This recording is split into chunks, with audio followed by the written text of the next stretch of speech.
Okay so hello people, welcome back to my channel. तो आज हम लोग बात करेंगे कि after allotment of any college private in Uttar Pradesh, so what are the steps to follow after the allotment of result oh sorry college. तो मैं आपको उसके बाद की सारी प्रोसेस बताऊंगी and you have to just follow it simply. और फिर आपको कोई भी डिफ़िकल्टी नहीं होगी जो हमें कॉलेज अलॉट होने के बाद होती है काउंसलिंग प्रोसेस में, and mainly for private college in Uttar प्रदेश।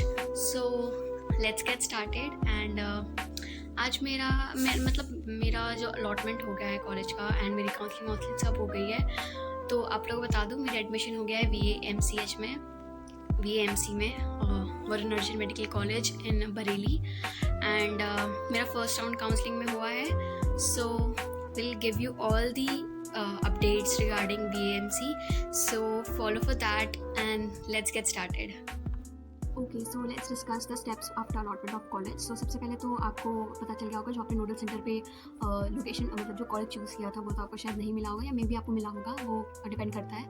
तो जैसे कि मैंने चूज़ किया था KGMU Lucknow for the nodal centre, जो मुझे नहीं मिला, मुझे बरेली इंटरनेशनल इंस्टीट्यूट मिला बरेली में। सो आपका नोडल सेंटर तो ऑफकोर्स चेंज हो सकता है, नहीं हो सकता, डिपेंड करता है। तो जो भी आपका नोडल सेंटर मिला है उसके अकॉर्डिंगली आप अपना प्लान करो कि आपको कब विजिट करना है नोडल सेंटर पे, जितनी भी टाइम ड्यूरेशन होती है उसके बीच में। देखो कभी कभी एक्सटेंड हो जाता है डेट, पता नहीं क्यों होता है, लेकिन कभी कभी एक्सटेंड हो जाता है डेट, कभी कभी नहीं भी होता है। तो आपको 1-2 दिन पहले ही पहुंचना है नोडल सेंटर पे, जितनी भी आपको ड्यूरेशन दी है, क्योंकि कुछ भी दिक्कत होगी तो आप उन 2 दिन में सॉर्ट कर सकते हो ना, है कि नहीं। ये नहीं कि आपका लास्ट डे है तो आप उसी दिन जाके विजिट करो, क्योंकि कोई भी दिक्कत होगी आपके पास उसके बाद टाइम नहीं होगा। एक्सटेंड होगा नहीं होगा वो डिपेंड करता है कि क्या सिचुएशन है। तो आपको सबसे पहले तो जितनी भी 3 दिन की या 4 दिन की टाइम ड्यूरेशन दी है उसके बीच में, उसके पहले ही विजिट करना है। मतलब उस तो आपके पास 2-3 दिन का गैप होना चाहिए, मतलब 2-3 दिन ड्यूरेशन होना चाहिए और अगर आपने विजिट किया तो, ताकि कोई भी दिक्कत हो आप उन 2-3 दिनों में और उसको सॉर्ट कर लो, ठीक है। तो ये बात हो गई। और उसके बाद जैसे ही आपको आपका रिजल्ट आ जाता है, जितने फर्स्ट राउंड और सेकंड राउंड में जो भी हो, तो आपको कुछ स्पेसिफाइड डॉक्यूमेंट्स होते हैं, लिखे हुए होते हैं, बाद में जो नोटिस आता है काउंसलिंग के रिजल्ट के बाद, तो आपको वो सारे के सारे डॉक्यूमेंट्स की ओरिजिनल प्लस फोटोकॉपी कम से कम 3-4, ठीक है, वो सारी की सारी चीज़ें लेके जानी होती है। जैसे कि उसमें मेंशन होता है कि आपको मेडिकल सर्टिफिकेट, तो यूपी में तो क्या होता है कि आप जब रिपोर्ट करते हो नोडल सेंटर पे तो सबसे पहले आपका मेडिकल चेकअप होता है, ठीक है, मैं वो बात बताऊंगी। तो देखो आपको क्या क्या होता है, आपका 10+2 यानी 10th और 12th की मार्कशीट, ठीक है। अब कुछ लोगों का क्या होता है दिक्कत कि वहाँ पे लिखा होता है मार्कशीट एंड सर्टिफिकेट, तो आपको कंफ्यूज नहीं होना है। कुछ लोगों का होता है जो यूपी वाले होते हैं, ठीक है, जो यूपी बोर्ड से होते हैं, उनका क्या होता है मार्कशीट अलग मिलती है और सर्टिफिकेट अलग मिलता है, ठीक है। लेकिन जो सीबीएसई वाले होते हैं जैसे कि मेरा, उसमें मार्कशीट कम सर्टिफिकेट लिखा होता है, ठीक है। तो आपको कंफ्यूज नहीं होना है, आपके पास जो है वो लेके जाओ, ठीक है। अगर आपके पास सर्टिफिकेट और मार्कशीट दोनों है तो दोनों लेके जाओ। अगर आपको सीबीएसई वाले हो या फिर कोई और बोर्ड वाले हो जहाँ पे सिर्फ मार्कशीट मिलती है, ठीक है, तो आपको सिर्फ वही लेके जाना है, ठीक है। और उसके बाद आपका माइग्रेशन वाइग्रेशन तो उसमें होता है, स्पेसिफाइड नहीं होता, लेकिन आपको लेके ज़रूर जाना है सबको, क्योंकि जब कॉलेज का एडमिशन होता है, एक बार आपने नोडल सेंटर पर रिपोर्ट कर दिया, वो काउंसलिंग यूपी स्टेट की हो गई, ठीक है। उसके बाद आपको कॉलेज में भी रिपोर्ट करना होता है, तो उसके अलग डॉक्यूमेंट्स होते हैं, उसकी लिस्ट मैं आपको दे दूंगी, ठीक है। तो उस जो नोटिस आता है उसमें जितने भी डॉक्यूमेंट्स होते हैं वो सारे के सारे आपको ओरिजिनल प्लस फोटोकॉपी 3-4, ठीक है, वो सारे लेके जाने होते हैं। और कम से कम 15-20 फोटोज़ लेके जाने हैं आपको अपनी। और और क्या, वही टीसी हो गया आपका, डोमिसाइल है तो ठीक है, डोमिसाइल का उतना कुछ कोई मानता नहीं है, ठीक है, डोमिसाइल है तो ठीक है। और फिर उसके बाद और क्या लगेगा आपको, 10+2 हो गया। उसके बाद अलॉटमेंट लेटर हो गया, स्कोर कार्ड हो गया, आपका एडमिट कार्ड हो गया, इन सब की। और एडमिट कार्ड जो है उस पर आपको अपनी फोटो चिपकानी है, अपना ये लेफ्ट हैंड थंबप्रिंट भी देना है, ठीक है। ये सब करके लेके जाना है, फोटो कॉपी हो या फिर वो, ठीक है। आपका क्या करना, जो आपका ओरिजिनल होगा उसी का जेरोक्स निकालना है, तब तक सब पे बार बार फोटो कॉपी पे प्रिंट वो ना डालना हो, ठीक है। तो ये करके जाना। और सारी फोटो कॉपी ले गए, ठीक है, वो सब किया। सबसे पहले अगर मैं अपनी बात करूँ तो जैसे कि मुझे VAMC मिला था, तो मेरे को बरेली में जो बरेली एक जो नोडल सेंटर होता है वहाँ पे कम से कम 4-5 कॉलेजों का वो नोडल सेंटर होता है, ठीक है। तो वहाँ पे 4-5 कॉलेजों के बच्चे आते हैं। तो सबसे पहले हमारा क्या हुआ, हमारा मेडिकल चेकअप हुआ था रोहिलखंड में, ठीक है। तो रोहिलखंड हम गए, वहाँ पे हमारा मेडिकल चेकअप हुआ, वहाँ पे हमसे 1500 फीस ली उन्होंने और मेडिकल चेकअप किया, ठीक है। तो हो सकता है आपका भी हो, मेडिकल चेकअप होगा आपका। फिर उसके बाद आपको जो मेडिकल चेकअप होने के बाद आपको अपने नोडल सेंटर पर रिपोर्ट करना है, ठीक है। अब वहाँ पे जाते हो, आपको क्या मैं दिखाती हूँ, आपको वो फॉर्म जो मेडिकल चेक हुआ उस पर स्टैम्प वैम्प लेते हैं डॉक्टर्स के, उसमें गायनिकोलॉजिस्ट, रेडियोलॉजिस्ट, उसके बाद ये कान वान के डॉक्टर, पता नहीं कौन कौन, जितने भी डॉक्टर्स होते हैं उन सबका स्टैम्प और साइन लेना होता है आपको, ठीक है। वो आपसे पूछता है आपकी सर्जरी हुई है कि नहीं, कोई दिक्कत है कि नहीं, और फिर उसके बाद यही सब, ठीक है। तो उन सबका स्टैम्प पर साइन वो सब लेना होता है और कुछ नहीं करना होता, ठीक है। और फिर उसके बाद आप जब नोडल सेंटर जाते हैं तो आपके बहुत सारे काउंसलर्स बैठे होते हैं, लाइक अलग अलग कॉलेज, जैसे कि वहाँ पे मेरे नोडल सेंटर पे राजटी के काउंसलर्स आए थे, मेरे VMC के काउंसलर आए थे, ठीक है। और फिर उसके बाद और SRMS के आए थे एंड और रोहिलखंड के आए थे, ठीक है। तो 4-5 कॉलेज के काउंसलर जैसे बैठे होते हैं, आपको पूछना है कि आपके कॉलेज का काउंसलर कौन है, आपको अपने पर्टिकुलर कॉलेज के काउंसलर के पास जाना होता है, ठीक है। तो अब जैसे कि मेरे वहाँ पे मुझे ये वाला ऐसे एनवलप दिया था, अगर आपको दिख रहा है तो ठीक है, नहीं दिख रहा, ठीक है, ऐसा वाला उन्होंने मेरे को एनवलप दिया था, बहुत बड़ा है ये, देखो दिख रहा है क्या, ठीक है। तो ऐसा वाला उन्होंने मुझे एक एनवेलप दिया था, ठीक है। इसमें एक पिंक कॉपी भी थी, ठीक है। उस पे मुझे यहाँ पे वो पिंक कॉपी के ऊपर में यहाँ पे मेरे को एक फ़ोटो चिपकानी थी और इस पे अपने सारे डिटेल्स भरने थे। आपको दिख रहा है तो ठीक है। देखो यहाँ पे name of the college allotted, date of counselling है या डेट ऑफ राउंड 1 है? हाँ, डेट ऑफ रिपोर्टिंग, हाँ, ठीक है। ये जितनी भी चीज़ें हैं वो सब आपको फिल करनी होती है, ठीक है। यहाँ पे ये आधार कार्ड का फ़ोटोकॉपी बोला है उसमें लगाने के लिए। जिस सीक्वेंस में ये सारे डॉक्यूमेंट्स हैं, आपको सारे के सारे डॉक्यूमेंट्स इसी सीक्वेंस में अरेंज करके वहाँ पे जाके सबमिट करना होता है, ठीक है। अगर आप सीक्वेंस फॉलो नहीं करोगे तो आपको डांट भी पड़ जाती है, ठीक है। तो आप इंश्योर करें कि आप जितने भी डॉक्यूमेंट्स हैं उसको सीक्वेंस वाइज लगा के ही आप अपने काउंसलर के पास पेश करें, ठीक है। तो ये हो गया। और उसके बाद अपना all India rank, state rank तो आप देख लेना अपना, जब मेरिट लिस्ट रिलीज़ होगा तो, ठीक है, रिलीज़ हुआ होगा तो ओके। सबसे पहली बात, ओके, सबसे यहाँ पे दिखा दिया हुआ है कि आपको सबसे पहले फोटोकॉपी लगानी है, ठीक है।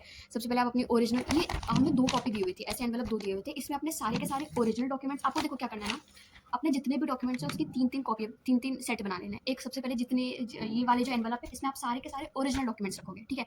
उसके बाद एक हमें येलो कलर की वो देते हैं, एनवेलप देते हैं, ठीक है। उसमें आप अपने सारे के सारे फोटोकॉपी रखोगे, जितनी भी ओरिजिनल डॉक्यूमेंट्स की फोटोकॉपी है आपको वो वाले एनवेलप में रखना है। एक एक्स्ट्रा कॉपी होगी आपकी सेल्फ के लिए होगी, जो आपको कॉलेज एडमिशन के टाइम पे लगेगा, ठीक है। तो वो आपको ऐसे 3 सेट्स बना लेने हैं, एक ओरिजिनल, एक फोटोकॉपी और एक सेल्फ के लिए, ठीक है। 3 सेट्स ऑफ डॉक्यूमेंट बना लिया आपने। ओरिजिनल वाले सारे डॉक्यूमेंट इसके अंदर रखना है। तो इसमें दिया हुआ है फोटोकॉपी, तो आप इसमें ओरिजिनल फोटो, अपना ओरिजिनल आधार कार्ड या पैन कार्ड मत लगाना, इसमें अपना फोटोकॉपी देना है, ठीक है। यहाँ पे अपना आधार कार्ड का नंबर लिख देना, ठीक है। उसके बाद यहाँ पे लिखा है demand draft of tuition fee. Demand draft तो अगर किसी को क्लियर नहीं है, मेरे को तो लगता है सबका होगा। वैसे ये यूपी में क्या दिक्कत है कि उन्हें नोटिस में सब कुछ हिंदी में लिख रखा है, तो आधे लोगों को कन्फ्यूजन होती है कि डिमांड ड्राफ्ट लेके जाना है या नहीं जाना है। तो देखो, अगर नोटिस में नहीं भी लिखा है ना, तो भी आपको डिमांड ड्राफ्ट पहले से बना के रख लेना है। पहले से मतलब आपका कॉलेज अलॉट हुआ तो आपको बस फी देखो जाके साइट पे, और फिर उसके बाद जो आपका पर्टिकुलर कॉलेज आपको अलॉट हुआ है उसके साइट पे जाइए, फीस देखिए। अगर अपग्रेड हुआ है तो ठीक है, नहीं हुआ है तो फिर अपना जो भी फीस है उसका डिमांड ड्राफ्ट बनाइए। 2 हो, 3 हो, कितने भी चेक्स हो सकते हैं, कितने भी नहीं, लाइक 2-3 चेक्स का अगर मतलब, जैसे कि मेरा 12,10,000 का था वीएमसीए का फीस, तो मेरे को 2 चेक्स लगे थे डीडी बनाने के लिए, ठीक है। उसके एक्स्ट्रा चार्जेस होते हैं, कम से कम 2-3 हज़ार चार्जेस लेते हैं वो उसके एक डीडी बनाने के, ठीक है। तो मेरे 2 चेक्स थे, तो मैंने वो डीडी बना लिया था, ठीक है। अब देखो मेरा क्या हुआ था कि मुझे उतनी हिंदी नहीं समझ रही थी क्योंकि वो नोटिस में था। मैंने 12th तक पढ़ा हुआ है हिंदी, बट हो गया था कुछ मिसअंडरस्टैंडिंग, तो मैं उस दिन डीडी लेके नहीं जा पाई थी। तो मेरा फ़ायदा ये हुआ कि मैं नोडल सेंटर पे उस दिन पहुंची और उसके बाद मेरे पास 2-3 दिन का टाइम था, ठीक है। मैं लास्ट डे नहीं गई थी, तो 2-3 दिन के टाइम में मैंने डीडी अरेंज कर लिया था, ठीक है। तो फिर आपको यही करना है, आपको पहले पहुंच जाना था कि कोई भी दिक्कत हो 2-3 दिन में रिजॉल्व कर लो आप, ठीक है। तो उसके बाद मैं डीडी लेके गई थी, उसके डीडी के भी 4-5 फोटो कॉपी निकलवा लेना। उसके पीछे आपको लिखना है डीडी अमाउंट, ठीक है। यहाँ पे दिया हुआ है, ये सारी चीज़ें आपको डीडी के पीछे भी लिखनी है, जो चीज़ें यहाँ पे दी हुई है, ठीक है। आपको इस वाले एनवेलप में ओरिजिनल डीडी लेना है। उस डीडी के पीछे आपको पता है क्या लिखना है, name of the college allotted, आपका नाम, आपके पापा का नाम, ठीक है। ऑल इंडिया रैंक क्या है, कौन से राउंड है काउंसलिंग की, उसके बाद और क्या लिखना था, आपकी जो फीस है, ठीक है, वो लिखना है, और किसके फेवर में आप डीडी दे रहे हो वो भी लिखना है, ठीक है। ये सब चीज़ें आपको डीडी के पीछे लिखनी है, ठीक है।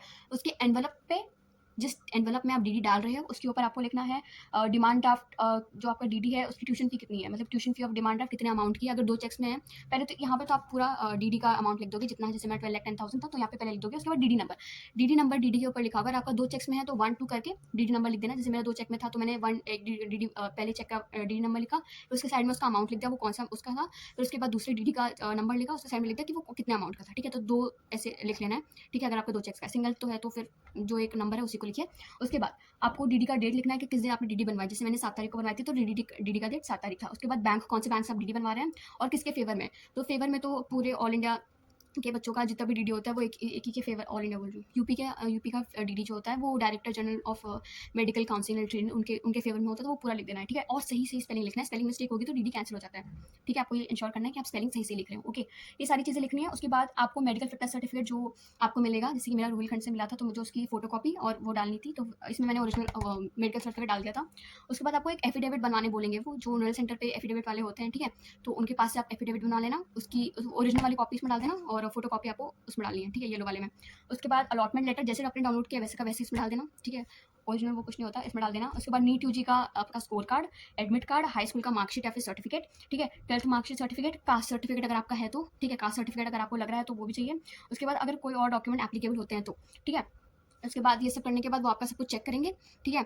वो एंट्री डालते हैं कि ठीक है आपने ये सबमिट किया, वो वेरीफाई करते हैं सब कुछ, और उसके बाद यहाँ पे वो अपना सिग्नेचर और स्टैम्प सब करते हैं। यहाँ पे आपको अपना सिग्नेचर करना है, ठीक है। तो ये सारे स्टेप्स फॉलो करना है। यही सारा सेम चीज़ आपको येलो एनवेलप पे भी करना होता है, ठीक है। तो ये सब करने के बाद आप सबमिट कर देते हो अपना, और आपका वेरिफिकेशन हो जाता है। उसके बाद आप साइन वाइन कर देते हो, डीडी सबमिट कर देते हो। उसके बाद आपको क्या करना होता है कि हमें एक अलग से रूम में लेके जाएगा, लाइक वो बहुत बड़ा हॉल था, वहाँ पे सारे कॉलेजों के बच्चे थे, ठीक है। तो वो उनको वहाँ पे भी 4-5 काउंसलर बैठे होते हैं, तो वो आपको क्या करते हैं ना, वो देते हैं क्या क्या बोलते हैं उसको, हाँ, आपको अपना इसके साथ एक जो पिंक शीट मिलती है, ठीक है, वो आपको इसमें सबमिट नहीं करना होता, ठीक है, इसके अंदर आपको वो डाल के नहीं देना होता। वो पिंक शीट को आपको लेके जाना है, उसके साथ डीडी के 4-5 कॉपी, ठीक है, डीडी के 4-5 कॉपी आपको लेके जाना है इसके साथ और आपका जितना भी डॉक्यूमेंट है, ठीक है। ये वाला पूरा जो चीज़ होता है ना, वो आपको सबको वो हॉल में लेके जाना होता है, ठीक है। येलो कॉपी का मुझे आइडिया नहीं क्या है, येलो कॉपी भी शायद लेके जानी होती है, हाँ, दोनों एनवेलप लेके जाना होता है। उन्हें वहाँ पे वेरीफाई करके वो आपको वापस दे देते हैं, आपको उस हॉल में लेके जाना होता है, ठीक है। उस हॉल में आप ये दोनों एनवेलप लेके जाते हो, ठीक है। उसके बाद क्या होता है, वो आपको देते हैं, आपसे पूछते हैं कि आपका डीडी अमाउंट क्या है, वो सब कुछ पूछते हैं, वो अपने कंप्यूटर में उसको फिल करते हैं, वो डाटा सारा। उसके बाद वो आपको पेज देंगे, उसमें अपना ऑल इंडिया रैंक वो सब कुछ फिल करना होता है, जो पर्टिकुलर्स होंगे, ठीक है। उसके बाद ये सब होने के बाद आपका डॉक्यूमेंट वो क्या करेंगे, डीडी जो है उसको अलग एनवेलप में डालेंगे, जो उनका दूसरा एनवेलप होता है, वो एनवेलप आपको वापस कर देते हैं, ठीक है। उनका एक अलग ग्रीन कलर का एनवेलप होता है, उसमें वो आपकी डीडी डालते हैं। उसके बाद क्या होगा, आपको दूसरे उनके पास भेजेंगे, वहाँ पे क्या होगा, आपको एक माइक दिया जाएगा, ठीक है, और वो उन्हें कैमरा शुरू कर दिया होगा, ठीक है। उस कैमरा के सामने आपको बोलना होता है कि ठीक है, मैंने इस दिन इस नोडल सेंटर पर रिपोर्ट किया है और मेरा ऑल इंडिया रैंक ये है, स्टेट रैंक ये है, मैंने डीडी की अमाउंट इतनी सबमिट की है और मैंने अपने सारे डॉक्यूमेंट्स वेरीफाई करा लिए बाय द अथॉरिटी। वो सब कुछ आपको माइक में बोल के रिकॉर्ड करना होता है। रिकॉर्ड मतलब वो लोग कर रहे होंगे, आपको माइक में बोल, वो उन्होंने ना नीचे वो लगा दी होती है एक स्लिप, ठीक है। आपको वो रीड करके पूरा बोलना होता है कि मेरा नाम ये है, मैंने इस नोडल सेंटर पर रिपोर्ट किया है, वो सब करना होता है, ठीक है। वो सब करने के बाद एक और वहाँ पे बैठी होती है उनके पास, वो आपको डायरेक्ट करते रहेंगे कि आपको इसके पास जाना है, इसके पास जाना है, इसके पास जाना है, ठीक है। आपको कोई भी कंफ्यूजन हो कि वहाँ पे पूछ लेना, ठीक है। तो आपको फिर वो दूसरे के पास भेजते हैं, फिर वहाँ पे भी आपसे वो कुछ इन्फॉर्मेशन है उसको उसमें फिल कर रहे होते हैं कंप्यूटर में। वो होने के बाद आपका हो गया काउंसलिंग खत्म, ठीक है। उसके बाद आपको अपने जिससे आपने सबसे पहले नोडल सेंटर पे विजिट किया था, जिससे आपने कॉन्टैक्ट किया था अपने कॉलेज के काउंसलर से, उसके पास जाना है, उससे पूछना है। अब जैसे कि मेरे को बोला गया था कि मुझे सेकेंड राउंड से पहले अपनी हॉस्टल फी और वो सब भर देनी है, बट मुझे ये क्लियर नहीं था कि अभी आज ही जाके भरनी है या फिर हम सेकंड राउंड के पहले भर सकते हैं। तो फिर हमारा क्या हुआ था कि हमसे काउंसलर का उतना मतलब काउंसलर का और कॉलेज का जो वो कम्युनिकेशन अच्छे से नहीं हुआ था, तो उन्होंने हमें बोला था कि आप व्हाट्सअप करके आरटीजीएस करके व्हाट्सअप करके हमें भेज देना। तो हमें लगा ठीक है, तो हमने सोचा चलो कॉलेज विजिट कर लेते हैं। तो हम लोग बाय चांस चले गए।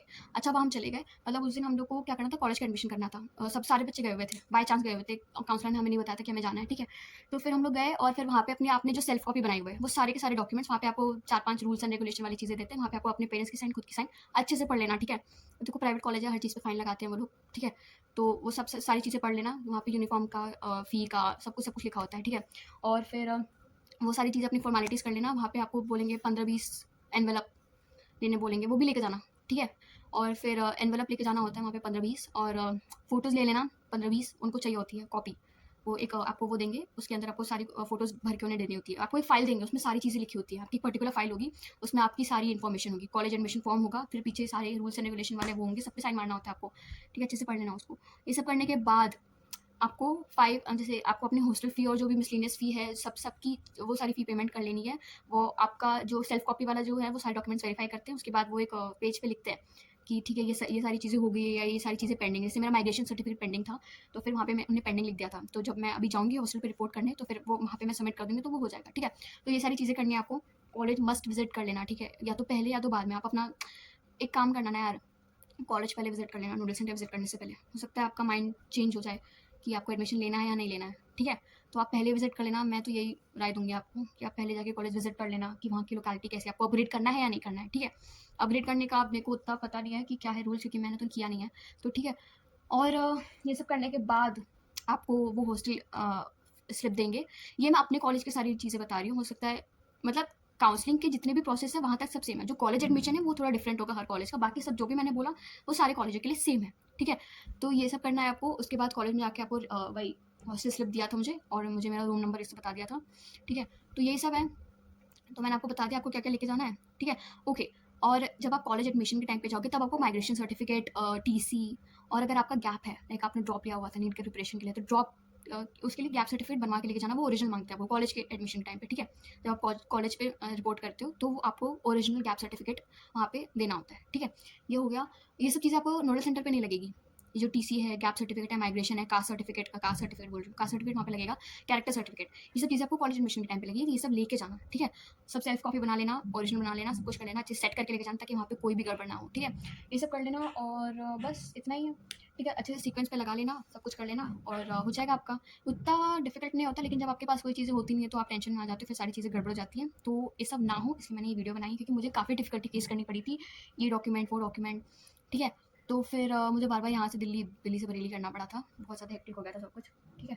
तो यही सब है, आपको यही सब करना है और फिर आपका एडमिशन हो जाएगा। फिर आपको बता देंगे कि आपको हॉस्टल कब रिपोर्ट करना है। आप अपना हॉस्टल का टूर ले लेना, सब कुछ कर लेना, ठीक है।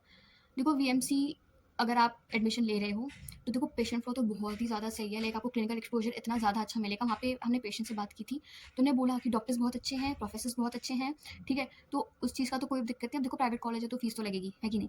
तो फीस है तो कॉलेज है, ठीक है। अब नहीं आया नीट में, गवर्नमेंट कॉलेज नहीं मिला तो क्या कर सकते हैं, ठीक है। तो फिर यहाँ प्राइवेट कॉलेज की एक ही दिक्कत है फीस की, बाकी सब तो बहुत ही सही है। एक बार हॉस्टल देख लेना है, नॉन एसी है कि एसी है, उसके अलग चार्जेस होते हैं। देखो आपको जो भी चीज़ें है ना, काउंसलिंग से पहले जब आप चॉइस फिलिंग करते हैं आपको सारी चीज़ें देख लेनी होती है कि आपके हॉस्टल की क्या क्या फैसिलिटीज़ हैं। उस हिसाब से अपने कॉलेज को भी आपको रैंक करना होता है कि आप कौन सी चीज़ों को कहाँ रखोगे, ठीक है। जैसे कि मैंने बहुत सारे कॉलेज को अपने उसमें वो नहीं किया था, मैंने सारे कॉलेज टिक कर दिए थे, ठीक है।